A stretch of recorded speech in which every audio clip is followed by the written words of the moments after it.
Buenos días a todas, a todos. Bueno, me alegró mucho saber que están siguiendo las lecturas, que se han enganchado con, bueno, por lo menos algunos, con la psicología. Bueno, que a algunos les gusta Freud, eso está muy bueno. Les cuento un poquito que con Freud nos vamos a meter más que nada el año que viene. El año que viene, cuando nos pongamos a revisar un poco esto que pasa con la adolescencia, que puntualmente es lo que vamos a ver y el recorrido que vamos a hacer en segundo año, nos vamos a meter más profundamente en Freud.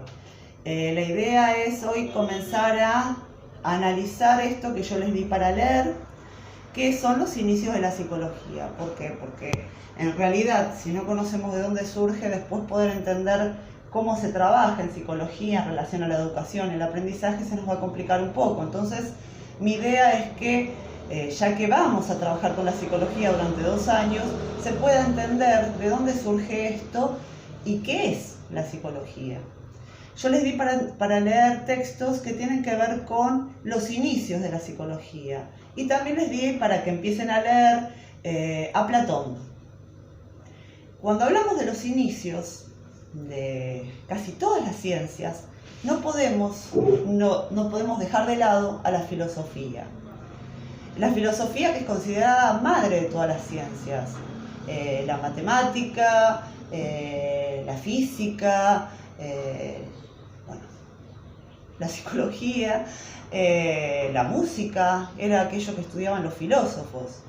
Yo sé que ustedes también, entre las materias que tienen que cursar este año y la que viene, el año que viene, también está la filosofía.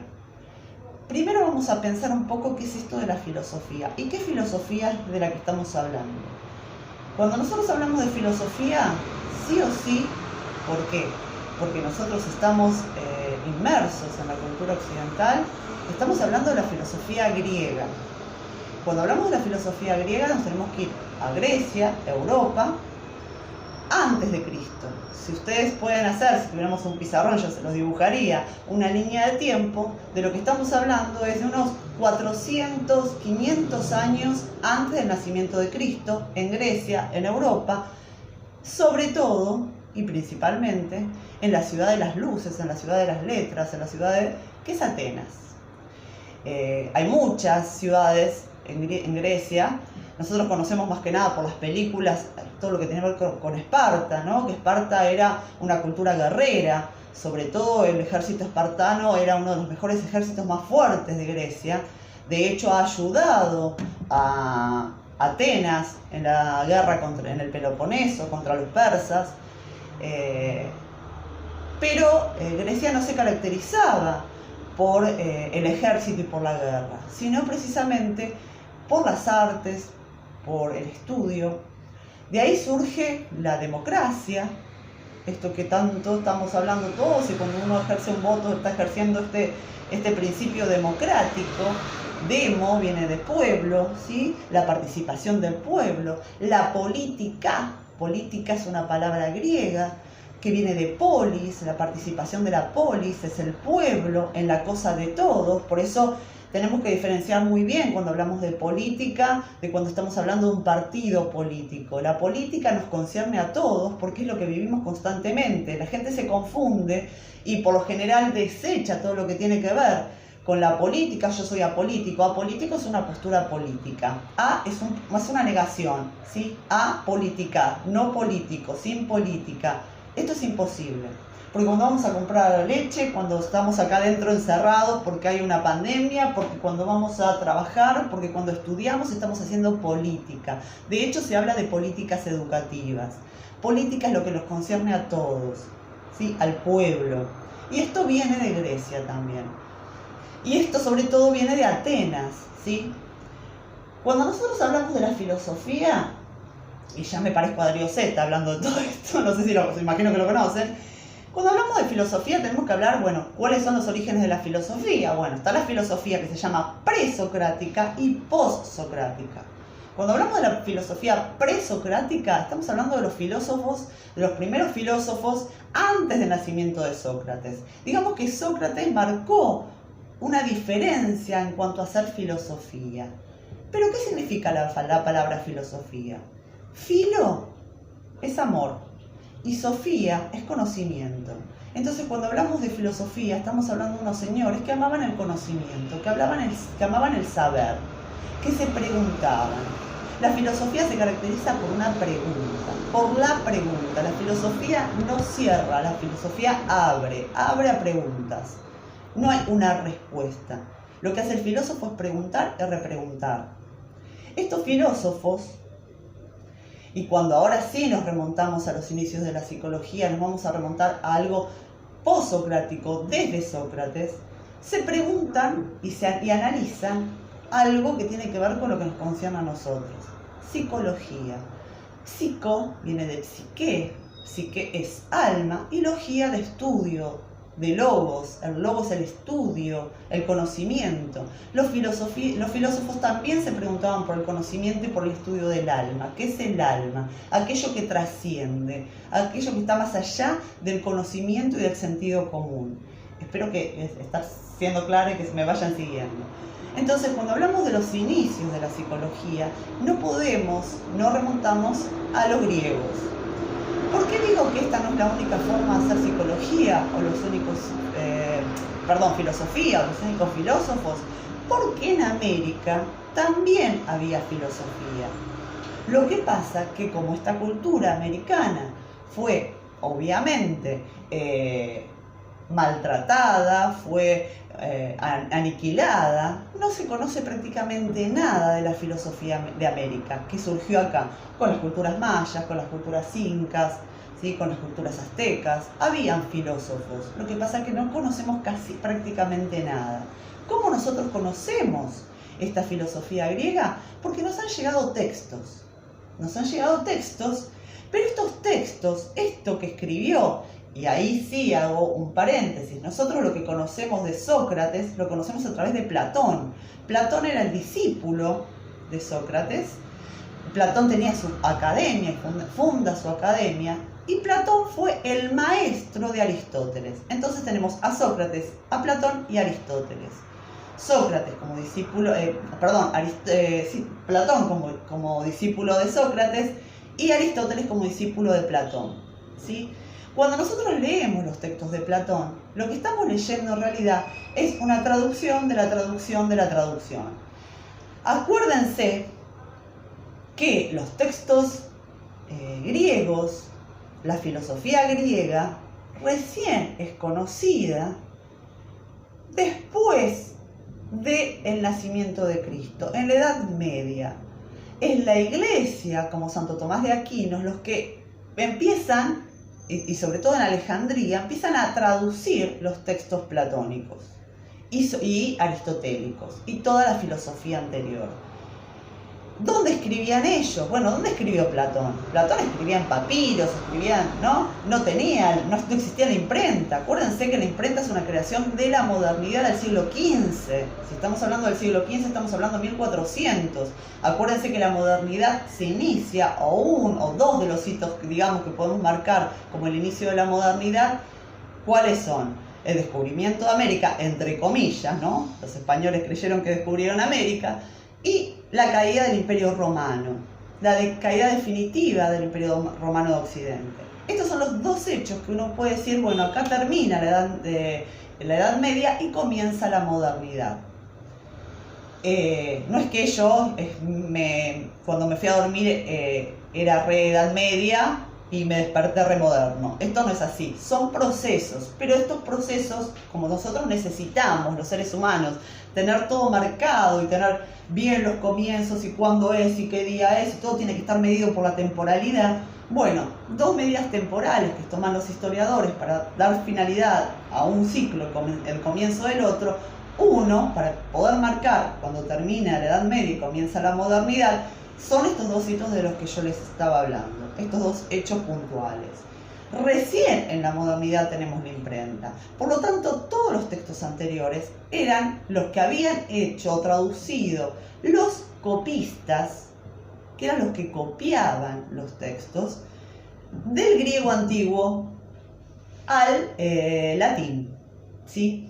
Se traduce del griego al latín. Hubo 13 traducciones desde que Platón escribe hasta que se llega a lo que nosotros conocemos como las obras platónicas. Por lo tanto, piensen que hay muchas interpretaciones de por medio. O sea, no estamos hablando de un texto puro, porque la verdad es que esto es imposible de conocer. A nosotros nos quedan estos legados históricos, pero bueno, uno cree o intenta creer que estas traducciones son más o menos lo más fieles posibles a lo que Platón pensaba. ¿Por qué digo esto? Porque si nosotros conocemos a Sócrates, Sócrates fue un filósofo que marcó otra forma de hacer filosofía.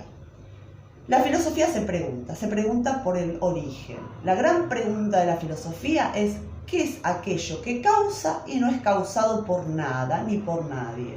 ¿Cuál es la causa que causa a todo? Antes de Sócrates, otros filósofos pensaban, por ejemplo, que el inicio de todo era el agua. Después, otro filósofo va a decir que no era el agua, que en realidad era el aire. ¿Por qué? Porque el aire contiene al agua misma. Y así fueron surgiendo varias posturas filosóficas. Ustedes van a trabajar seguramente en matemática con un filósofo que es, por ejemplo, Pitágoras, que fue maestro de Platón también, Euclides, con la geometría euclidiana. Todo lo que ustedes van a ver, en realidad también surge de esta filosofía. Acuérdense entonces que la psicología, dijimos, es la psicología es el estudio del alma, que estudian estos seres que aman el conocimiento y aman el saber, estos filósofos. No sé si más o menos me fueron siguiendo, tampoco quiero bombardear con demasiada información, pero más o menos es esto lo que yo quiero que empecemos a ver. Si nosotros decimos que la modernidad comienza recién con estos dos hechos, como fue la llegada de los españoles a América y, por otro lado, la caída del Imperio Romano, pensemos que la imprenta surge durante la modernidad, pero la psicología, como la conocemos hoy, se empieza a gestar durante la modernidad.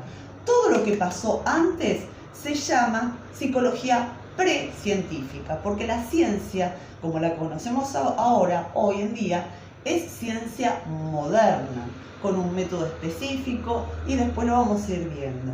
Hoy me quiero parar simplemente en esta explicación de lo precientífico, ¿sí? ¿Qué es esto de conocer o qué es esto de estudiar el alma? Primero les presento un poco a Sócrates. Sócrates era un señor que iba por Atenas haciendo preguntas. Atenas, en el momento en que Sócrates habitaba, digamos, estaba, según él, estaba muy corrompida. Había sectores del poder que estaban siendo muy corruptos. A su vez, él pensaba que esto que tenía que ser la democracia ateniense se estaba desfigurando, que había muchos intereses particulares y privados, que la gente no entendía muy bien lo que estaba pasando y sin embargo respondía a los sectores del poder, a la aristocracia. Por lo tanto, Sócrates comienza a hacer lo que se llama mayéutica. La mayéutica es el método socrático de pregunta y repregunta. Es el método que toma él. ¿Para qué? Para que la gente comience a pensar. Sócrates iba por las plazas, iba por los teatros atenienses y se acercaba a los jóvenes, a la juventud, para hacerle preguntas. Una de las grandes preguntas, que esto siempre lo hago en clase y me encantaría interactuar con ustedes, pero se los dejo para que lo piensen, es: ¿qué es, por ejemplo, lo justo? ¿Qué es lo justo? Uno puede decir lo justo, la justicia. ¿Qué es la justicia? Y bueno, ante esa pregunta había muchas respuestas. Bueno, lo justo es, la justicia es aquello que nos hace bien a todos. Bueno, pero ¿quién dice qué es lo que te hace bien a todos? ¿De dónde sale este bien a todos? ¿Lo que me hace bien a mí siempre te hace bien a vos? Bueno, estas son las preguntas que él va haciendo. Es la pregunta y la repregunta. ¿Qué es lo que quiere hacer Sócrates? Según nos dice Platón, ya sabemos, porque de Sócrates a nosotros escrito no nos llegó nada, sino que nos llega a él a través de su discípulo, que lo amaba, ¿no? Después vamos a hablar un poco del amor platónico.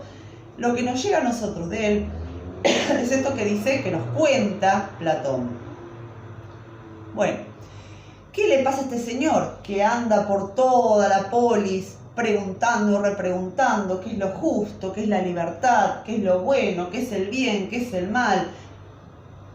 Empieza a hablar con los jóvenes, con la juventud, y estos sectores del poder que fueron molestados por esta pregunta y estas preguntas, porque en realidad lo que hacía Sócrates era que el sujeto piense, le responda y se encuentre con una verdad, que ahora vamos a ver cuando lo analicemos a Platón, molesta a los sectores del poder. Entonces a Sócrates lo meten preso y lo acusan de corromper a la juventud. Lo acusan de corrupto. ¿Por qué? Porque corrompía a la juventud precisamente haciéndolos pensar en cosas que no deberían estar pensando. No sé si esto les suena como parecido, ¿no? Algunas cuestiones que se dan en la actualidad. Acuérdense que siempre conviene que nosotros no pensemos. Porque pensar implica cuestionar. Y cuando hablamos de pensamiento crítico, estamos hablando de un cuestionamiento, no de criticar qué se puso aquel o con qué anda el otro, sino de un pensamiento crítico. Entonces, esto molesta muchísimo que los sujetos pensemos, que los sujetos cuestionemos, que los sujetos preguntemos, que no creamos. Y esto también lo digo siempre y se los aclaro a ustedes. Ustedes nunca, jamás tienen que creer. La creencia es un dogma. Está muy bien para aquellos que tienen creencias religiosas, y ahí no me meto, ¿sí? Pero cuando estamos hablando de política, cuando estamos hablando de partidos políticos, cuando estamos hablando de dirigentes, cuando estamos hablando de medios de comunicación, cuando estamos hablando de literatura, cuando estamos hablando de profesores, nunca crean. A mí no me tienen que creer. Ustedes no tienen que creer, tienen que cuestionar. Y acá sí impulso esta cuestión filosófica, ¿sí? Pregúntense, ¿por qué esta profesora me está diciendo lo que me está diciendo hoy? ¿Para qué? ¿Cuál es el objetivo? ¿Por qué los medios de comunicación me están diciendo lo que me están diciendo? ¿Cuál es el objetivo? ¿Para qué? Esto que me están diciendo, ¿de dónde surge? ¿A qué intereses está respondiendo esto? Pregunta.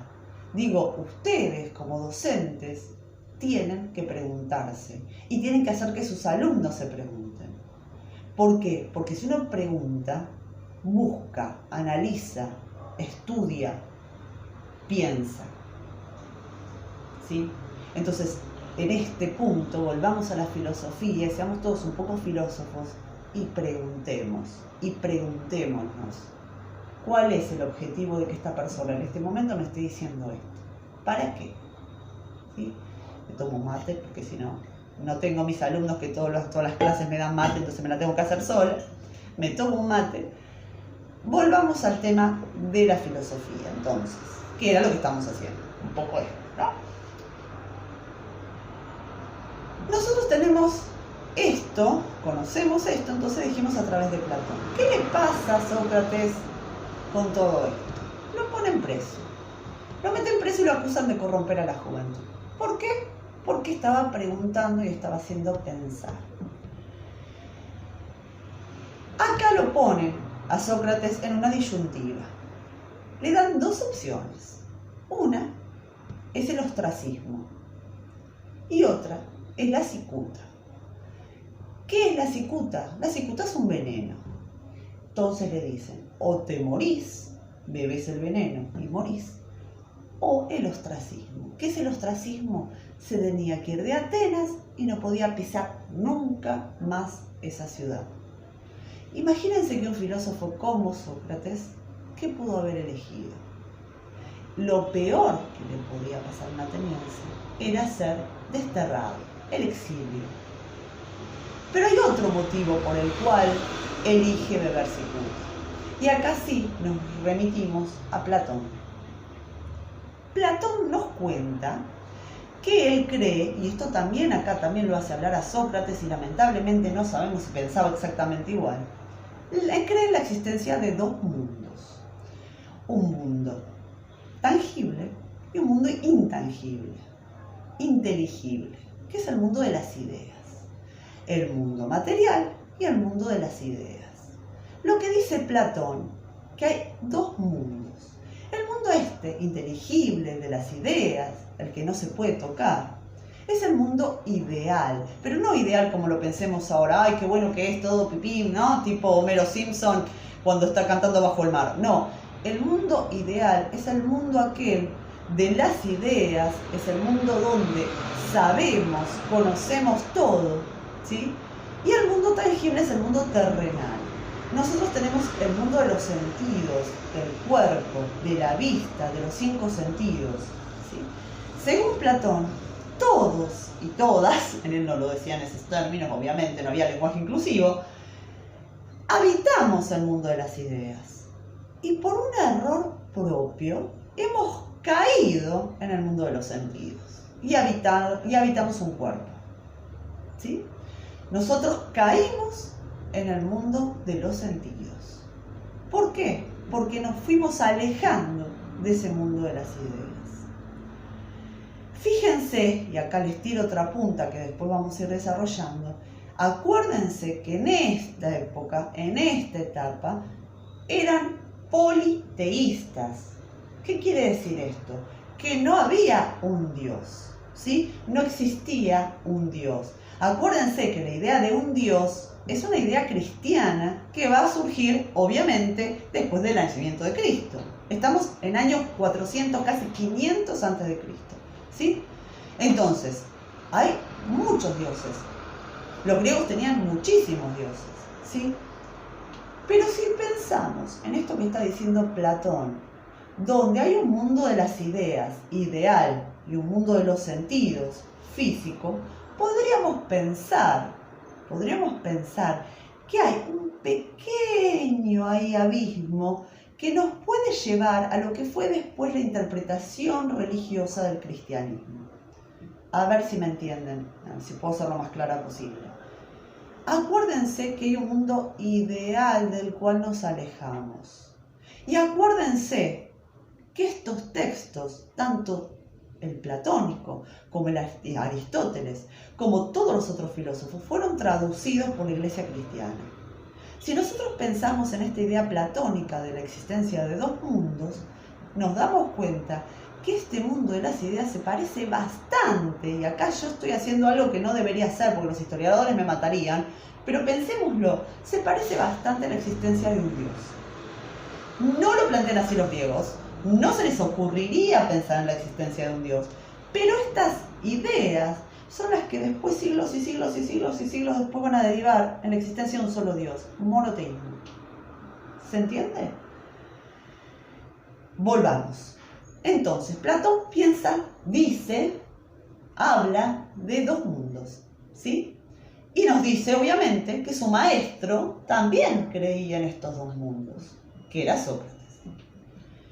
Nosotros, dice, conocemos el mundo a través de los sentidos, pero nuestros sentidos son engañosos, porque lo que estamos viendo en la realidad es una copia del mundo de las ideas. Lo que veo, lo que escucho, los dibujos, el arte, es una copia de aquello que es real en el mundo de las ideas, en el mundo intangible. Entonces, dice que los sentidos son engañosos. Son engañosos porque yo no puedo ver, oír la realidad tal cual es, sino filtrada por el mundo de la percepción. ¿Sí? Está la percepción y está el mundo de las ideas. Esta percepción del mundo es engañosa, dice Platón. ¿Cómo hacemos para volver al mundo de las ideas? ¿De qué manera puedo volver al mundo de las ideas? Va a decir Platón que la única manera de volver al mundo de las ideas es a través de la filosofía, a través del estudio, de las artes, a través de la busca, porque la filosofía, el filósofo lo que está buscando es la virtud, llegar a ser virtuoso. ¿Cómo puedo volver a ser virtuoso como en aquel mundo de las ideas? a través del estudio de la filosofía. El filósofo se acerca a la virtud, a la verdad de aquel mundo intangible. Si Platón dice esto, supuestamente Sócrates también piensa lo mismo, y le plantean a Sócrates, elegí, deber cicuta, morir, o el ostracismo. Obviamente que Aristóteles va a elegir morir, porque muriendo y despojándose de este cuerpo material que es engañoso, y habiendo sido un gran filósofo, y es filósofo, se acerca a la virtud, muriendo, vuelve a este mundo de las ideas. Este mundo de las ideas, esto que tiene que ver con el mundo de las ideas, este estudio que se hace entre lo tangible y lo intangible, entre el mundo de la percepción, lo que percibe el sujeto y lo que actúa el sujeto, y lo que puede intelectualizar el sujeto, este análisis tiene que ver con el estudio de esta alma, ¿sí? Con el estudio de la psique, dicen los griegos, con el estudio de la psicología. Estos son los grandes inicios de la psicología pre-científica. Vuelvo a remarcar esto. Antes de la ciencia moderna, antes de la modernidad, la psicología pre-científica. Está intentando esta filosofía estudiar la manera en la que el sujeto puede llegar a encontrarse con la virtud de un alma intangible, un tal inteligible. Esto es lo que estudian cuando estudian psicología. No sé si más o menos me pudieron seguir. Bueno, esto es lo bueno de tener un video, ¿no? Puedo volver para atrás y para adelante. Espero que después en el foro me puedan decir si se entendió, si no se entendió, si más o menos fue claro. Estos son los inicios. Después va a venir Aristóteles. Aristóteles que va a refutar o a intentar refutar a su maestro Platón. No quiero poner todo en el video de hoy porque si no es como que me parece demasiado. Ya llevamos, por lo que estoy viendo, casi 27 minutos de video. No quiero hacerlo tan largo. Lo vamos a seguir trabajando. No les voy a dar más bibliografía hasta que no podamos ver porque todavía ni siquiera nos metimos en la alegoría de la caverna y esto que nos toca a nosotros como docentes. Pero sí quiero que se queden pensando en esto que yo les estaba diciendo antes. Seamos un poco filósofos, no creamos, ¿sí? Analicemos y pensemos por qué. La gran pregunta. Cuando uno dice por qué, siempre hable. ¿Por qué? La pregunta por el por qué es una pregunta también por los inicios de lo que el otro me está diciendo, ¿sí? Por el origen de lo que el otro dice. No, porque esto es así, bueno, ustedes tienen que estudiar esto, porque esto es así, así. La gran pregunta es ¿por qué? Esto es lo que debe hacer un docente con sus alumnos y un alumno con sus docentes. ¿Por qué me estás diciendo esto, Karina? ¿A qué vamos? ¿Por qué? ¿Sí? Entonces, mi idea de hoy es que más o menos vayan conociendo cuál es el gran origen de la psicología.